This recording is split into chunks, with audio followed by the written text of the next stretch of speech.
Okay, hello, ladies and gentlemen. Please buckle your seat belts because now it's coming a hard time.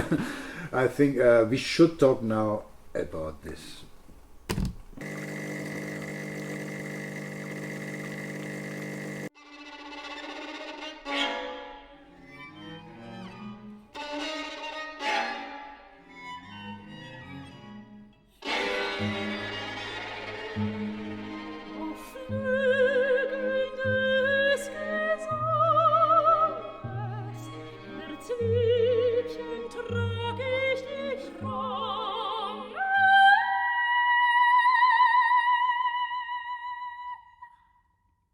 So Jens, this remembers me now a bit our episode with Penderecki string quartets. I was really scared about of it because it's not so my music. It's not so comfortable. So I mean, honestly, I'm also not prepared. So my paper is a bit empty here. We are talking now, Mr. Aribert Reimann, who was, I think, one of his most famous opera composers, contemporary opera composers in Germany. I think important more than famous, maybe. I don't know, it's hard to say.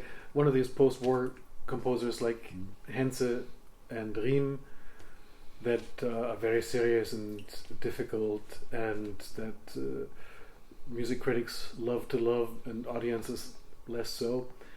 Nonetheless, very important. And we're talking about Reimann specifically because you have a CD among your many recordings where I think you can find him at his most accessible. Okay. And in a sense, this podcast is not so much about just Reimann, but about the question of how to appreciate difficult music, how you can get into it, whether there's any point of getting into it in the first place, and if so, well, how to do it. And for that, specifically, we have the arrangements or reworkings of Reimann of Mendelssohn Songs and Schumann.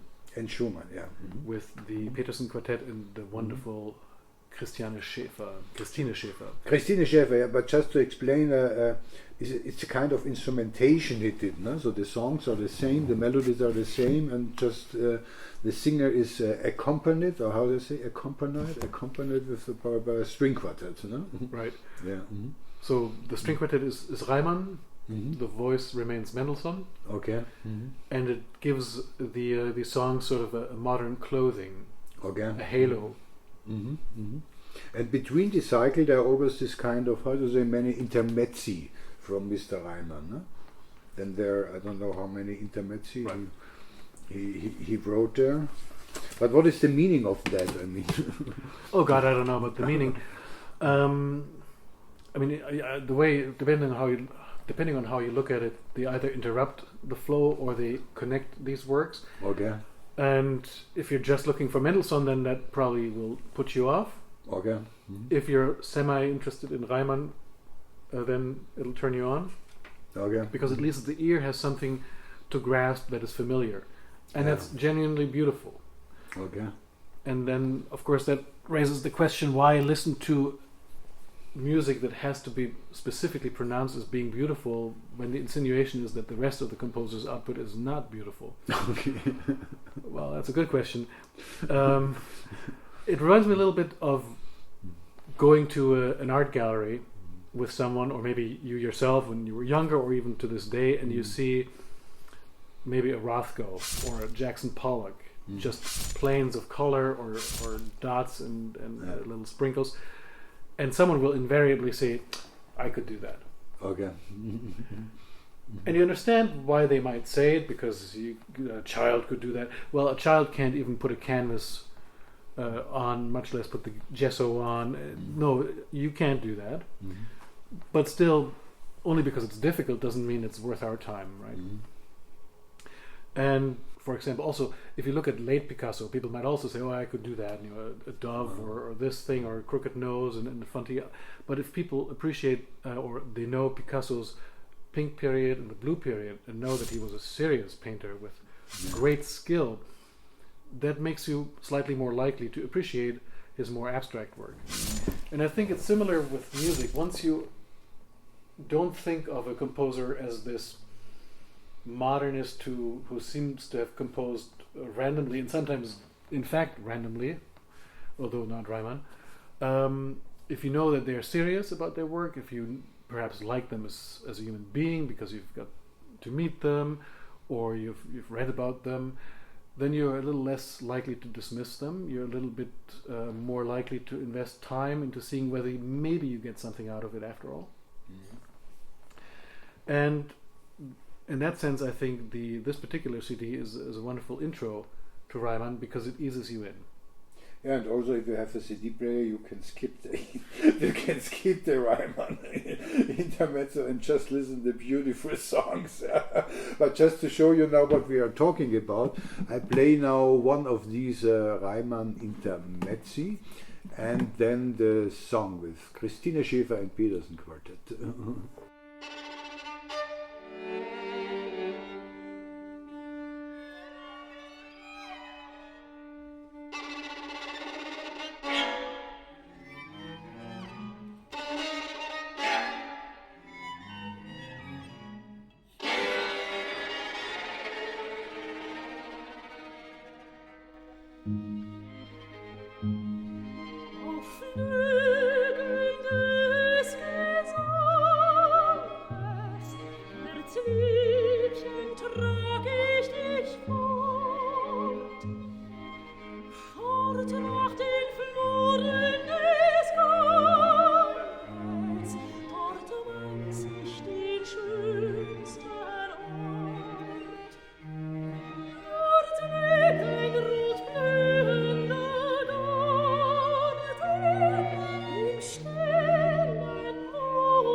So honestly, I'm the guy who would skip.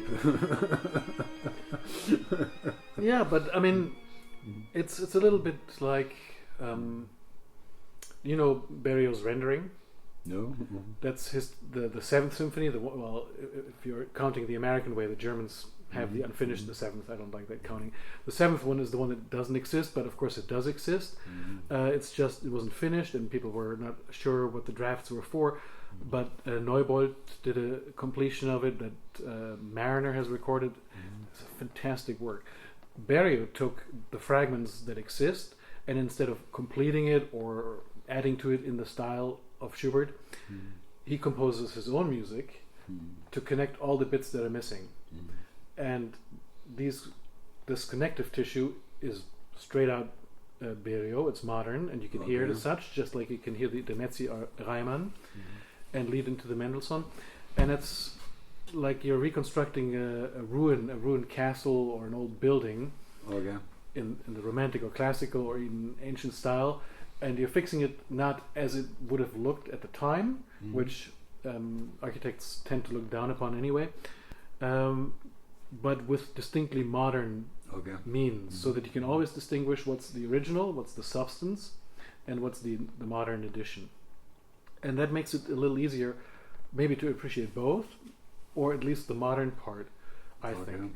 And in that sense, these Mendelssohn reworkings or connections, Mendelssohn's renovations are very much in the line of modern composers taking old models and working their way from that. So it's rendering Berrios. There's also Sinfonia, where Berrios plays with the Mahler Symphony in, I think it's the third movement. You have the cello concerto by Udo Zimmermann, which draws on Schumann, a Schumann song. You have Hans Zender would do that. So there's his recomposition of Die Winterreise, but there's also the Schumann fantasy. And again, this I think helps people to appreciate the transition from that which we know to that which we don't know, and then figure out for themselves whether or not they may actually like it. I can just tell you a short sidestep story how the people appreciate it, because we got an Echo Award for this. Oh. And the Peterson Quartet and Christine, they should sing live on stage in front of the television also, you know. And television was the zweite deutsche Fernsehen, the second German so one of the big television. public channels. Yeah. It was a huge gala, you Prime know. time. I think it was in Munich at the time, whatever, prime time, you know. So, and they played this intermezzo, Peterson, and then Christina sang the song. And the transmission was 2 hours later when they sent it out to the people, you know. And we were already on a buffet and drinking, and then I said to Christine, see, now you come, and so on. But the people from the television, they just cut off the Reimann intermezzo. Only Christine was singing, so they should have talked with you before, you know, how important. And Reimann was on the phone, and he was so, sorry to say, angry about, you know. And the whole evening, Christine Schäfer was on the phone with him and said, Aribert, stay calm, this is, shit happens, this is, you know. Right. So, I mean, that broadcast was going out to the general public. Yeah. And someone probably quite rightly figured we can't afford to lose half the audience if they're tuning in just then, or even then they're just switching off. 36 seconds, I mean, it's not longer than 36 seconds. Well, that was probably already in the age of the remote control. Okay. In the age before the remote control, they might have let it in because it would have taken you longer to get to the television. Okay. But so this goes to several points. Not everyone's going to like it. Not everyone does like contemporary music. But everyone makes the cutoff somewhere else. Yeah. So you have people like me when I was young who would hear a Bartok string quartet and you would think, oh my god, that's terrible noise. And then you get to appreciate it maybe more as you listen to it more, you're exposed to it. And suddenly you realize this Bartok string quartets are phenomenal music. Mm-hmm. That's not to say that it's easy music, but so you appreciate Bartok. And then maybe you go a step further and you appreciate Messiaen, because you've had maybe this moment where you were absolutely transported doing Turangalila or Des Cagnons. And some people really don't have a cutoff. They listen to the most hardcore, contemporary, avant-garde music, and still, well, what do they do? Do they enjoy it? Do they appreciate it? Do they like it? They want to be seen in the society. Yeah, I mean, what is what intellectual society? What does it? Of course, a lot of people go in there aren't clever to listen to that kind of music, but that's also like food. You know, some people pretend to or genuinely like oysters, or Sardinian cheese with the maggots in it, or even some soft cheeses or cheese with mold on it. Once you're in the club, you find it delicious. But do you find it delicious because it genuinely is delicious? I mean, most people wouldn't voluntarily bite into a piece of moldy cheese. Or do you find it delicious because you've come to appreciate it and get the finer points? Or do you appreciate it because now you're part of an elite of sorts? Yeah, but I think it's the same like when people buy a bottle of wine for $500 or for $800, it must taste good, because it tastes worse, but for them the experience, it must taste amazingly because it's such an expensive wine. It all is part of the experience, and it influences us for different reasons. And the question comes at some point, how far do I want to go, and how much do I want to invest? If I don't like cilantro, but I eat it so much that finally I do like cilantro, the entire universe of Middle American cuisine opens up, Far Eastern cuisine opens up, and there is a genuine universe of enjoyment that is behind that. The question is always, what universe of enjoyment is potentially, probably, likely behind my appreciation of Bartok or Reimann? And it's a question of return on investment, I guess. If it takes me 5 years to appreciate Reimann even a little bit, only so that I can see Lear, his main opera, once and not find it entirely gruesome, maybe it's not worth the investment. For other people, it definitely is. Maybe they're quicker to get it. Maybe they're more prone to enjoy it more deeply. But for me, I'm sorry to interrupt you, but music has to touch me, And if I need 5 years listening to Reimann, even he touched me a bit, so it's worth of time, I would say. Well, that's precisely the question. How long does it take you? How much do you get out of it? And there is no natural cutoff, because I have my cutoffs too, and they might be, further down the road than most people's or some people's, but it's definitely well ahead of yet other people. And their enjoyment of things that I think is essentially organized noise, and sometimes not even organized, may well and probably is genuine to some degree. But there's also a lot of the emperor hath no clothes, where people do pretend to enjoy something that's essentially garbage. But was this, how to say, after the war, when they say, and then comes the Stockhausen, this very intellectual music, It's the same with the painting, what is mathematically paintings or whatever in this thing, just to be totally different from the past, or I mean, is there no other ideas in the air than just this kind of? It's easier to appreciate a painting because the painting has patience. Of course. You can stand in front of one Rothko and say, you know what, orange and brown doesn't do it for me, and then you're standing in another painting, maybe Barnett Newman, and you say, you know what, it's just blue and has a white stripe down the middle, but it does something to me. It's gorgeous. I would love to have that in my living room if I could afford it. And music being an ephemeral art, we have to concentrate right there in the moment. It doesn't give you another hour or 5 minutes to appreciate it. You have to appreciate then and there. And you need people, they show you the music, so they make you listen to the music. And you need people who do it well, who understand it. Even if they don't particularly like it in the moment, they have to, for themselves, pretend that this could potentially be the greatest music. And we just have to think back to things that we now appreciate and take for granted as being great works, whether it's The Rite of the Spring or... And I'm sure people thought, that's noise. This is ghastly. Or is it a question of time? I mean, Lady Macbeth of Mainz from Shostakovich, I mean, a long time forbidden and no one wanted to hear it, and now it comes regularly. So maybe Mr. Reimann is the Mozart in 100 years? No. It's a little different with Shostakovich because Lady Macbeth was forbidden for other reasons, not because it was too modern, but because it wasn't modern. And now, difficult story. And Shostakovich generally is more accessible because that Soviet art was meant to be accessible. A lot of the avant-garde, the Western art, was almost meant not to be accessible in order to distinguish itself from the aesthetic that had come before, that was then associated with and tainted by the aesthetic of the Third Reich. But it is the time when the separation happened between contemporary classical music and classical music as such, whereas before then, and we talked about it in our podcast on Martinu, where it was taken for granted that contemporary music was just one element of the same music that is Mozart, that is Beethoven, that is Boris Blacher, that is Tchaikovsky, that is Stravinsky. That has changed, and that's an unfortunate thing, but it's also changing back. And we hear a lot of composers now that are working, and they're not striving only to be abstract or difficult and therefore intellectual.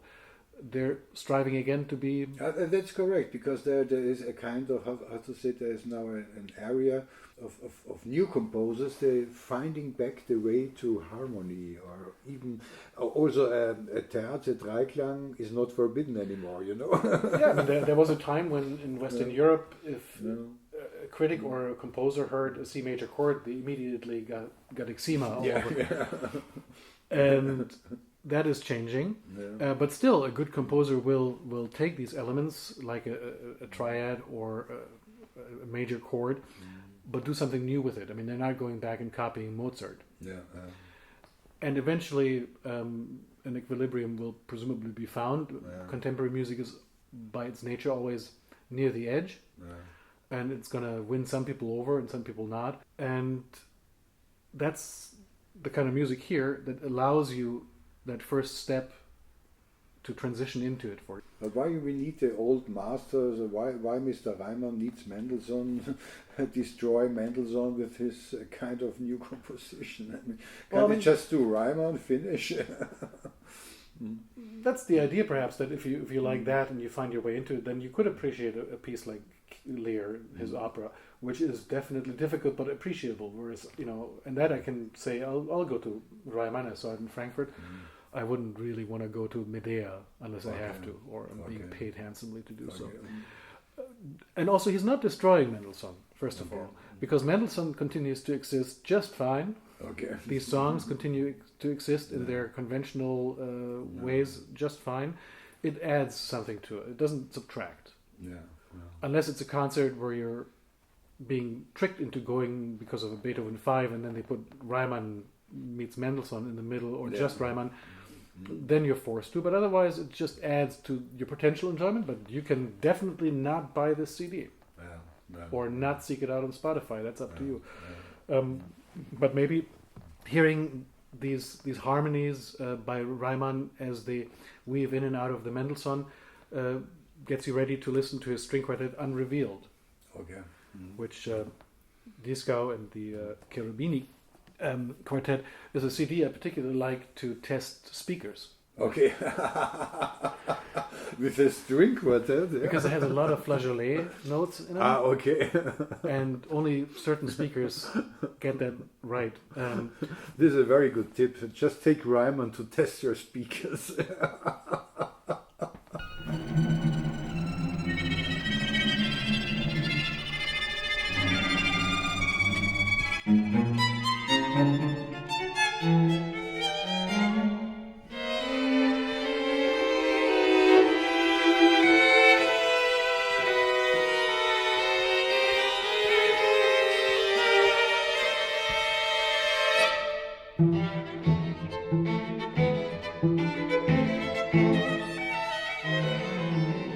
Nächtlich im Traume seh ich dich und seh dich freundlich grüßen und laut auf Weinen schütz ich mich zu deinen süßen Füßen, zu deinen süßen Füßen. No, but the problem with contemporary music, and I can say this now in my 39 years experience, most of these pieces really needs a live performance. You have to sit in live in the concert hall, you have to watch them live, how they are playing, and then you never would buy a CD or let's say or streaming something, this kind of music where you, I don't know, sitting in the U-Bahn or sitting in the car driving with Reimann, I think is a bit difficult, you know.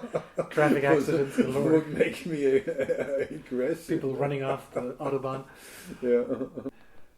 I remember a concert with the Munich Phil, and they were doing the Amann Piano Concerto Toccata with Heftiger playing, and it's a decidedly modern work, but it's also not completely random, and it has a lot of elements that I think you can cling on to, where you can, if you want to, like it. But I had a gentleman next to me who realized that I was writing, and maybe he deduced that I was a critic, and afterwards he asked me, do I have to like that?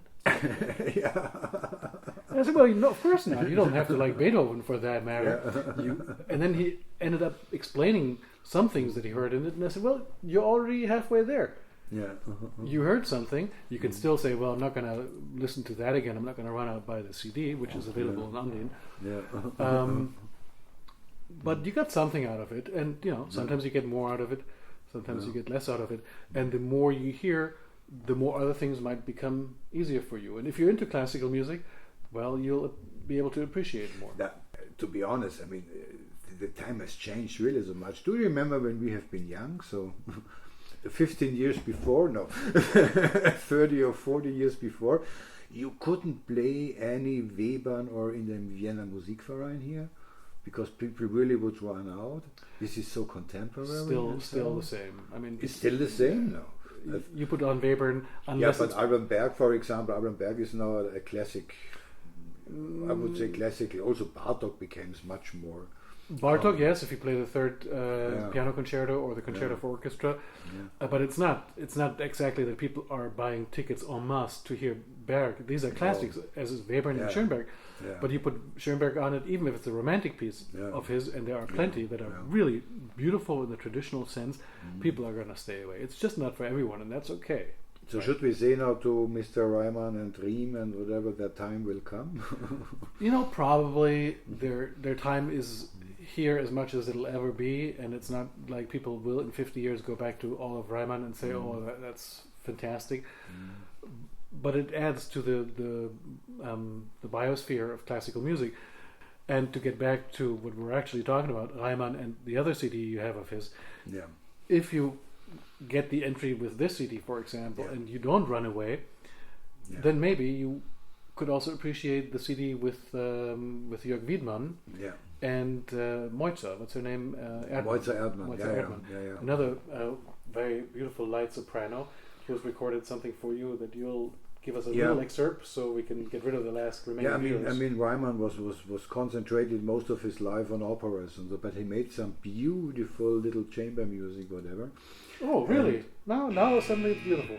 Yeah, the chamber music, the little, not this Mendelssohn blah blah. You know? And what I mostly like, I want to listen out a bit, is these pieces, these songs for solo voice only. I mean, there is this Ollea from Reimann. I mean, she had to stay on stage for 20 minutes without orchestra, without pianist, with nothing, you know, just singing alone, her voice through the Berlin Philharmonic, for example.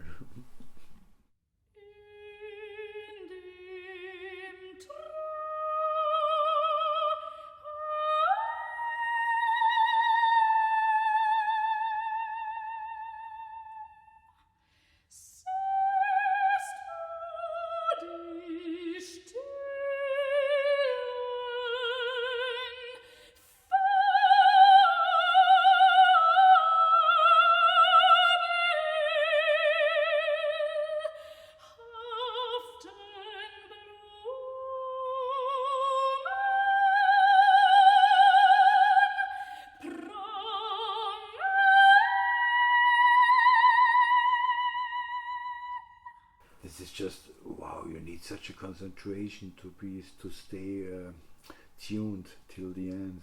But I've got you. Yeah, I've got you. Because if you think that's beautiful and it is not by any objective standard beautiful, you're already 3 steps into it. Yeah, because now you can appreciate at least something in that.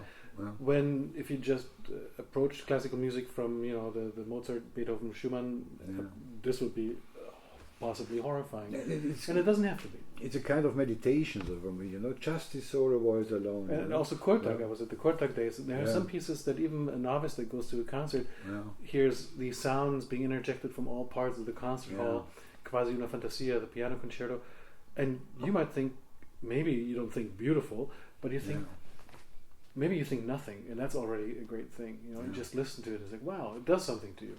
Yeah. And that's really all that there's to it, and that's why we've been talking about this, because at every level it may be worth for you or not to find that entry step. And I think when modern composers hark back to old composers, they make that entrance for us, that entry level, easier. So the funny thing is the entrance would be exactly that voice, that singing for me, and not this Mendelssohn thing, But okay, but on the other side, as we said before, it's an amazing diversity also in contemporary music.